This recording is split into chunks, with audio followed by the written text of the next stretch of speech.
Bonjour, voici une présentation très rapide de PyCharm. Dans la dernière version, la version 3 est disponible depuis aujourd'hui.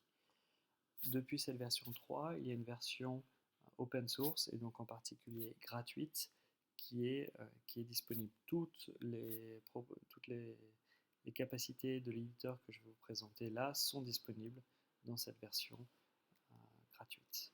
Donc voilà un petit code que j'ai écrit, un petit code Python qui vous donne l'ensemble des entiers à faire ou égaux à n qui sont soit multiples de 2, soit multiples de 3. Donc vous voyez que PyCharm gère la coloration syntaxique. Vous pouvez également plier le code, ce qui peut être utile quand vous avez de, de longs codes. Et aussi, on voit la présence des petites barres ici qui sont très utiles pour l'indentation. Voilà. Donc, on peut exécuter très simplement le code à l'intérieur de PyCharm, donc en appuyant ici le bouton d'exécution et on obtient ici le résultat du code. Il est bien sûr tout à fait possible de débugger le code. Par exemple ici, j'ai mis un breakpoint et donc je vais exécuter le programme en mode debug. Donc vous voyez que le programme s'est lancé, s'est arrêté à cette ligne et on peut observer toutes les variables k, list et n. Bien sûr, on peut avancer dans le programme et les variables sont mises à jour en temps réel.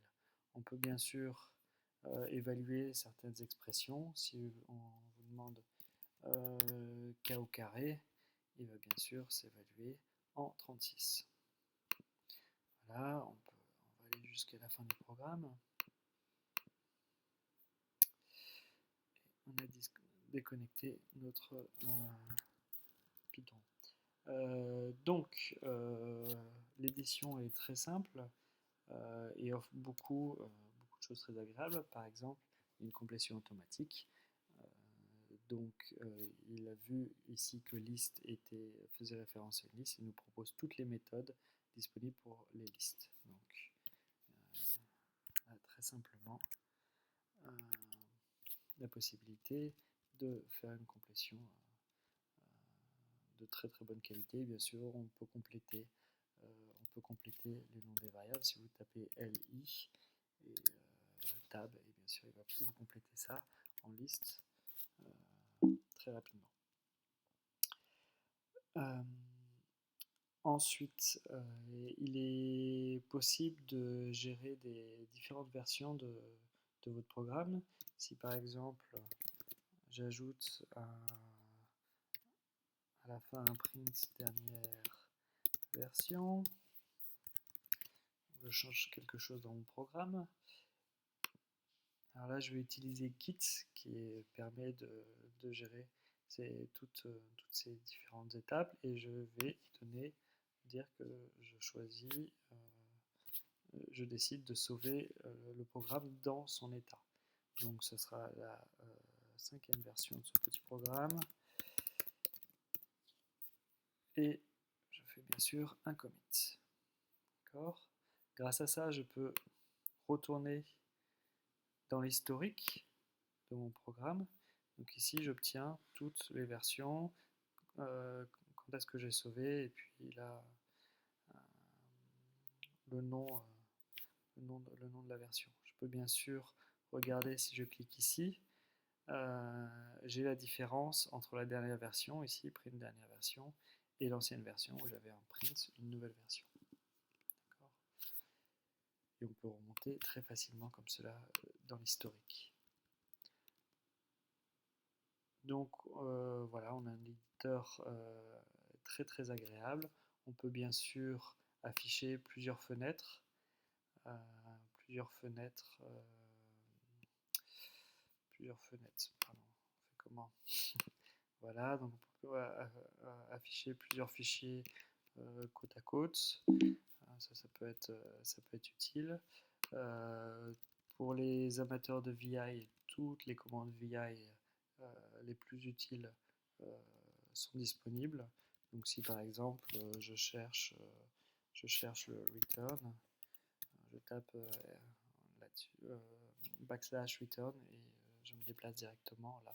Si je veux aller au début du fichier, un petit G pour à la fin du fichier, pour que ici, non, ça, pas trop utile. Enfin bref, on peut se déplacer très simplement à l'intérieur du fichier si vous avez l'habitude des commandes VX. Donc ça, c'est vraiment un gros plus si vous avez l'habitude de cet éditeur texte. Voilà, donc il y a de nombreuses autres possibilités. Je présente vraiment les choses les plus basiques. Donc ce que vous pouvez voir, c'est que tout ce qui est disponible dans Spider est disponible dans PyCharm. Une des grosses différences, c'est que PyCharm marche.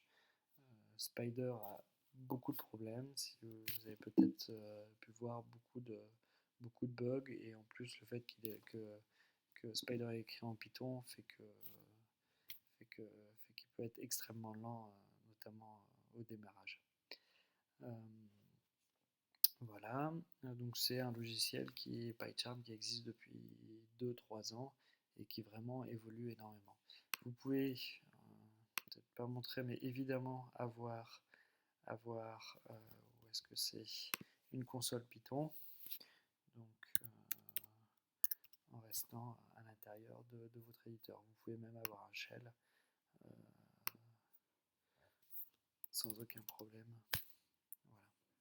Donc on peut un peu tout faire à l'intérieur de cet éditeur, qui présente pour aucun bug, en tout cas sur ce que j'ai fait. Donc on a vraiment un logiciel très stable. Si vous voulez le télécharger, donc il est disponible gratuitement sur le site de PyCharm. Et sur ceci, donc c'est l'éditeur JetBrains qui fait cela. Donc vous pouvez le télécharger ici. Vous pouvez télécharger la Community Edition qui contient tout ce qu'il faut. Tout ce que j'ai montré là est disponible dans cette édition. Donc l'éditeur, le debugger, les possibilités de faire un refactoring. Alors là aussi, c'est possibilité par exemple de changer le nom d'une variable. On change le nom de la variable une fois et l'éditeur s'occupe de changer le nom de variable partout où elle est utilisée. Voilà, donc tout ça est disponible ici. On peut le télécharger très simplement.